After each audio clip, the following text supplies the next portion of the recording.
Sementara itu, Gubernur DKI Jakarta Basuki Cahayapurnama atau Ahok menegaskan tidak akan ada uang ganti rugi bagi warga yang digusur di Kampung Pulo.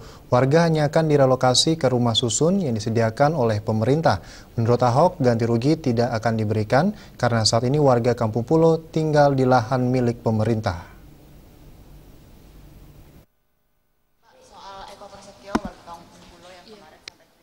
Untuk masalah penggusuran di Kampung Pulo Jatinegara, Jakarta Timur, Gubernur DKI Basuki Cahayapurnama atau Ahok mengakui bahwa dalam Pergub 190 tahun 2014 diatur soal ganti rugi untuk penduduk tak bersertifikat hak milik SHM sebesar 25% dari nilai jual objek pajak NJOP.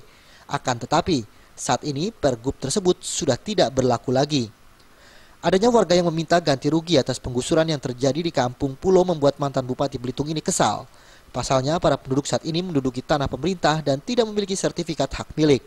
Menurut Ahok, warga Kampung Pulo yang menjadi korban penggusuran hanya mendapat relokasi ke rumah susun yang disediakan Pemprov di wilayah Jatinegara.